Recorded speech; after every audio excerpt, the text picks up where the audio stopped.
ਇਹ ਬੇਰ ਆ ਮੋਟੀ ਹੁੰਦੀ ਹੈ ਜੇ ਐਡੀ ਮੋਟੀ ਹੋ ਜਾਂਦੀ ਸੁਰ ਹੋ ਜਾਂਦੀ ਹੈ। ਇਹ ਖਾਂਦੇ ਵੀ ਹਨ। ਇਹਨੂੰ ਕੀ ਆਖਦੇ ਨੇ?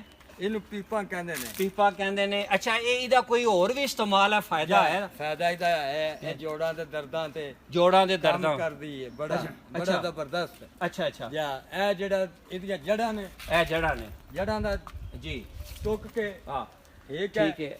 ਇਹ ਜੜ ਲਾਲਾ ਜੀ ਲਾਓ ਹੋ ਜ਼ਰਾ ਕਿ ਜੜ ਲਾਓ। ਅੱਛਾ, ਇਹ ਟੁੱਕ ਕੇ ਇਹਨੂੰ ਪਾਣੀ 'ਚ ਗਰਮ ਕਰਕੇ ਸਹੀ ਕਲਕਾ ਕੇ ਇਹਨੂੰ ਇਹਦਾ ਜੂਸ ਕੱਢ ਕੇ ਵੀ ਫਕਤ ਪੀਂਦੀ ਹੈ। ਅੱਛਾ, ਉਹ ਵੀ ਕੰਮ ਦਿੰਦੀ ਹੈ। ਉਹ ਜੂਸ ਜਿਹੜਾ ਪੀਂਦੇ ਨੇ ਡੰਗਰਾਂ ਨੂੰ ਦਿੰਦੇ ਨੇ, ਕਿਹਦੀ ਬਿਮਾਰੀ? ਡੰਗਰਾਂ ਨੂੰ ਵੀ ਦਿੰਦੇ ਨੇ। ਕਿਹਦੇ ਵਾਸਤੇ? ਇਹ ਜੜ ਹੈ ਜੀ, ਇਹ ਜੜ ਹੈ ਜੀ। ਮੱਲੇ ਜਿਹੜੇ ਜਾਨਵਰਾਂ ਨੂੰ ਦਿੰਦੇ ਨੇ, ਕੋਈ ਬਿਮਾਰ ਹੋਵੇ ਜਾਂ ਤਾਕਤ ਵਾਸਤੇ ਵੀ ਦਿੰਦੇ ਨੇ ਤੇ ਜੋੜਾ ਦਰਦ ਵਾਸਤੇ ਵੀ ਜੀ। ਦਿੰਦੇ ਨੇ। ਇੱਕ ਹੋਰ ਵੀ ਇਹਦੀ ਖੂਬੀ ਏ, ਇਹ ਮਾਸ਼ਾਅੱਲਾ ਵੇਖੋ ਨਾ ਕਿੱਡੀ ਕੁ ਜੜ ਹੈ। ਇਹਦੇ ਨਾਲ ਤੁਸੀਂ ਲੱਗਾ ਇਹ ਦੇਖੋ ਤੁਸੀਂ, ਕੀ ਬਾਤ ਹੈ। ਇਹਦੇ ਵਿੱਚ ਇੰਨੀ ਕੁ ਤਾਕਤ ਪਾਈ ਏ। ਅੱਗੋਂ ਤੁਸੀਂ ਵੇਖੋ ਤੇ ਇਹਦੇ ਵਿੱਚ ਜਿਹੜਾ ਇਨਸਾਨ ਖਾਏ ਇਸਤੇਮਾਲ ਕਰੇ ਉਹ ਕਿੰਨੀ ਕੁ ਤਾਕਤ ਹੋਣੀ। ਅੱਛਾ, ਜੇ ਇੰਨੀ ਸਾਰੀ ਟਹਿਣੀ ਤੁਹਾਡਾ ਵਜ਼ਨ ਚਲਦੀ ਹੈ, ਬਿਲਕੁਲ ਤਾਕਤ ਤੇ ਇਨਸਾਨ ਖਾਏ ਤੇ ਕਿੰਨਾ ਉਹਦੇ ਜ਼ੋਰ ਆ 60 ਜਾਏਗਾ। ਕਿਲੋ ਮੇਰਾ ਵਜ਼ਨ ਇਹ ਇੱਕ ਸ਼ਾਖ ਚੱਲਦੀ ਪਈ। ਕੀ ਬਾਤ ਹੈ, ਕੀ ਬਾਤ ਹੈ। ਇਸ ਦਰਖਤ ਇਹ ਜੜ ਹੈ, ਇਹ ਜੜ ਹੈ ਦੀ ਬੜੀ ਗੱਲ ਹੈ।